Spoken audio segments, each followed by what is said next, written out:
Ikatan Dokter Indonesia memberikan sejumlah catatan bagi pemerintah dalam penanganan wabah virus corona di Indonesia. Berikut perbincangan jurnalis Jawa Post TV Yulia Horisman dan juru kamera Seto Pratomo bersama Wakil Ketua Umum IDI Muhammad Adib Humaidi. Indonesia saat ini sedang menghadapi pandemi global COVID-19. Sudah tepatkah langkah penanganan yang dilakukan oleh pemerintah? Saya akan berbincang dari sudut pandang Ikatan Dokter Indonesia dan telah hadir bersama dengan saya, Wakil Ketua Umum Ikatan Dokter Indonesia, Dr. Muhammad Adib Humaidi.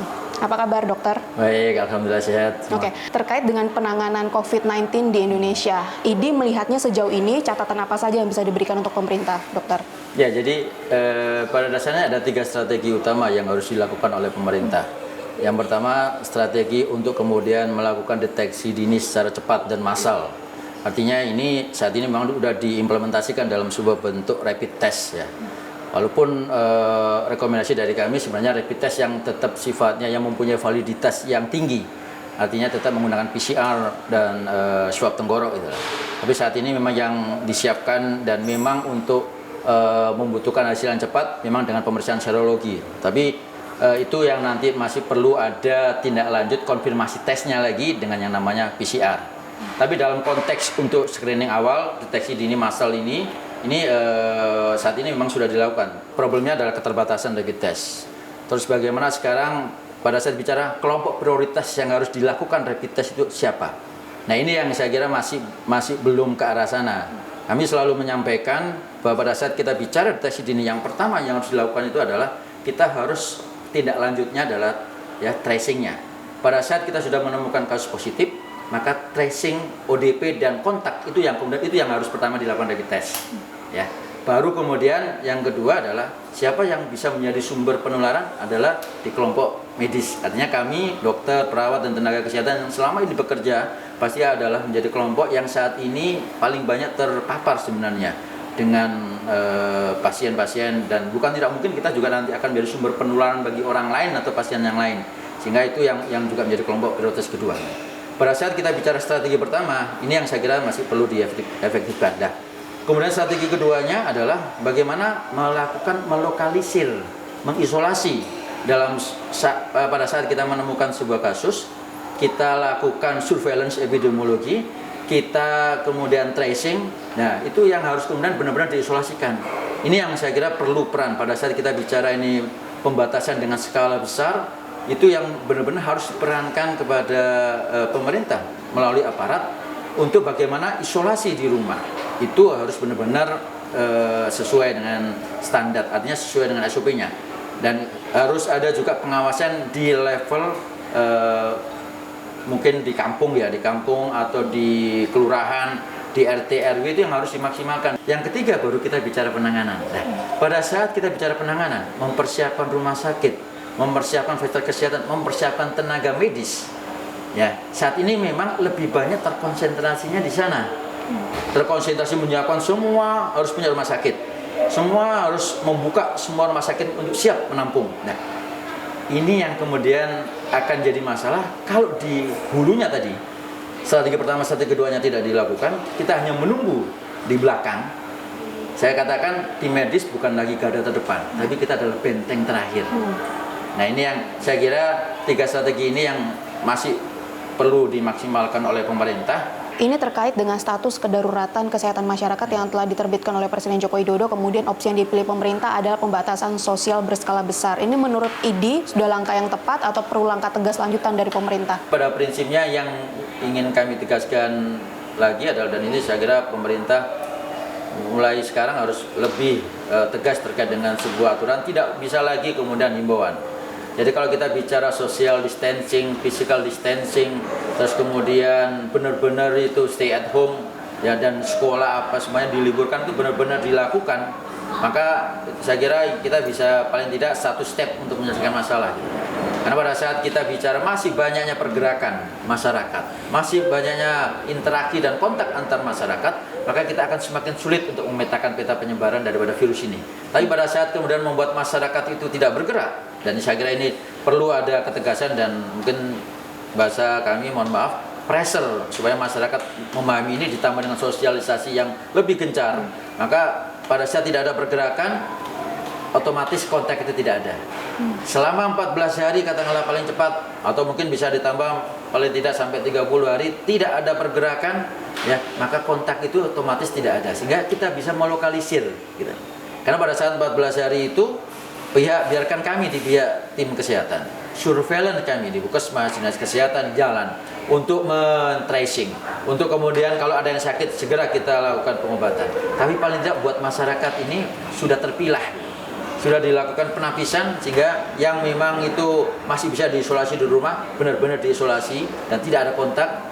Yang kemudian ODP dalam masa inkubasi kita harapkan dia pun juga nanti bisa sembuh sehingga dia tidak menjadi sumber penularan. Nah itu yang kita harapkan sebenarnya. Sekali lagi ini semata-mata hanya bagaimana kita memutus mata rantai penularan penyebaran virus ini. Dokter, ini kan ada 5 asosiasi profesi, salah satunya IDI yang meminta ada jaminan ketersediaan alat pelindung diri bagi mereka yang bertugas. Ini sudah dilakukan oleh pemerintah saat ini? Ya, saya mendapatkan laporan dari yang awal hanya APD sekitar 105.000, sekarang ada tambahan lagi ya yang akan dibagikan lagi, karena kita tahu bahwa kalau kita bicara APD itu adalah disposable unit sebenarnya. Sehingga kalau kita katakanlah satu hari itu 3 tim 3 shift ya, berarti dia harus 3 kali APD-nya, kan dia harus berganti dan sekian hari. Nah artinya ini pasti kita rasakan masih kurang, dan kalaupun sekarang disiapkan kalau tidak salah ada sekitar 5 juta APD. Nah yang paling penting sekarang pada saat kita bicara alat proteksi diri bukan hanya untuk teman-teman di rumah sakit jejaring ya, atau rumah sakit rujukan.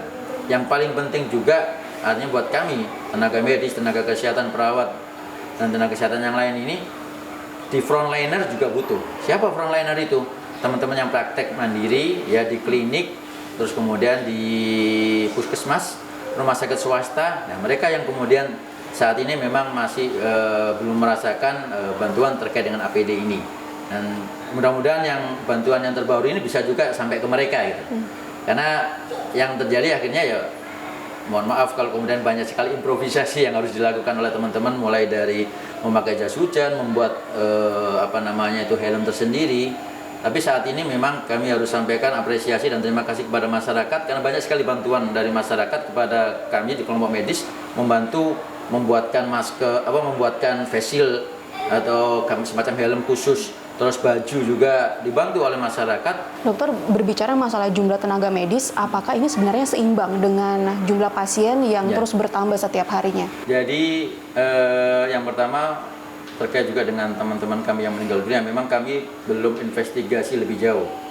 Tapi kita mendapatkan informasi-informasi dan dari data yang saat ini dari teman-teman sejawat kami yang sudah meninggal dan memang dinyatakan itu PDP ya, karena ada beberapa yang sudah terkonfirmasi hasil swabnya positif, tapi ada yang belum, artinya datanya belum ke kita.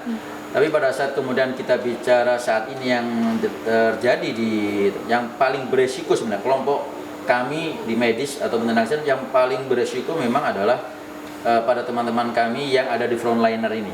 Karena pasien ataupun masyarakat yang datang berobat ya, kita tidak tahu apakah memang dia positif ataukah dia itu yang asimptomatik karier, yang dia tidak ada gejala, karena kita tahu 80% itu dengan gejala asimptomatik dan gejala yang ringan, sehingga kita sulit untuk kemudian apakah ini memang pasien positif atau tidak gitu. Sehingga yang apalagi dengan kekurangan APD yang dirasakan oleh teman-teman di frontliner ini, sehingga mereka mungkin dari awal tidak menyiapkan dirinya dengan APD yang lengkap dan standar gitu. Kemudian perlu kami sampaikan juga bagi yang saat ini juga sudah banyak juga teman-teman kami yang merawat ya, baik itu yang di ruang perawatan isolasi ya, terus kemudian ada juga yang teman-teman di UGD yang dia terpapar juga dengan pasien COVID yang kemudian akhirnya jadi positif.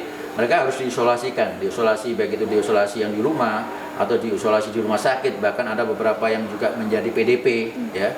Itu juga sudah ada. Terkait dengan tenaga medis, dokter yang melayani para pasien positif, Nah, satu lagi juga yang ini yang menjadi keluhan sebenarnya dari kami di medis, baik itu dokter atau perawat dan tenaga kesehatan yang lain, ya kami berharap masyarakat pun juga tidak membuat stigma sebenarnya. Dan itu juga mungkin untuk pasien-pasien yang sudah pernah COVID ya. Karena pada saat kemudian kita yang merawat ya pasien dengan COVID, kemudian sampai tidak diterima oleh masyarakat, saya kira itu sesuatu hal yang seharusnya tidak dilakukan. Sehingga kami berharap, ya apalagi buat kami di tenaga medis, kami sangat protektif benar dengan diri kita, bahkan kami juga menjaga jarak juga dengan lingkungan, dan kami tahu dengan apa yang harus kami lakukan supaya kami juga tidak menjadi sumber penularan. Jadi saya kira tidak perlu masyarakat kemudian akhirnya menjauhi kita, bahkan sampai ada yang mengusir salah satu tenaga kesehatan. Saya kira itu tidak perlu, dan mudah-mudahan ini ke depan tidak terjadi lagi. Terkait dengan protokol bagaimana penanganan jenazah, kan di beberapa daerah di Banyumas, di Bandar Lampung ada penolakan dari warga. Kemudian juga terkait dengan tenaga medis yang bekerja juga sempat ada penolakan dari masyarakat. Nah, ini sebenarnya stigma apa yang salah yang dokter harus luruskan? Ya, jadi kami harus sampaikan kepada masyarakat ya, protokol terkait dengan pengurusan jenazah, baik itu yang jenazah yang muslim ataupun non muslim, itu sudah dilakukan sesuai dengan protokol. Artinya rumah sakit ya, ambulans dan pihak pemakaman sudah dikoordinasikan sebenarnya di dalam sebuah proses protokol pengurusan jenazah ini. Karena kita sudah pakai standar protokol dari Kementerian Kesehatan dan Kementerian Agama. Mulai pada saat di rumah sakit namanya, dia harus dikafanin dan kemudian diproses sampai dibungkus plastik oleh pihak rumah sakit. Terus kemudian di dalam pengangkutannya juga ke ambulan dilakukan oleh petugas khusus juga yang dia dilengkapi dengan memang hazmat, jadi alat proteksi diri yang lengkap. Pada saat dilakukan penguburan pun juga demikian.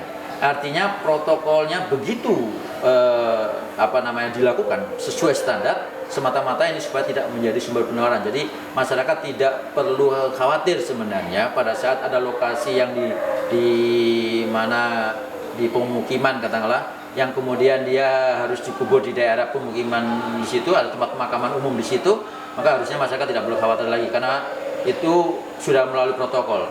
Protokol di penguburan pun juga demikian. Jadi memang ada standar bahwa dia harus berjarak sekitar lebih dari 500 meter dari komplek pemukiman, harus berjarak sekitar lebih dari 50 meter dari sumber air. Jadi hal-hal itu sudah saling dikoordinasikan sampai ke tempat pemakaman, dan kami berharap masyarakat yang mungkin juga nanti mohon dibantu para tokoh masyarakat, ulama, untuk menyampaikan kepada masyarakat untuk supaya tidak khawatir terkait dengan hal ini.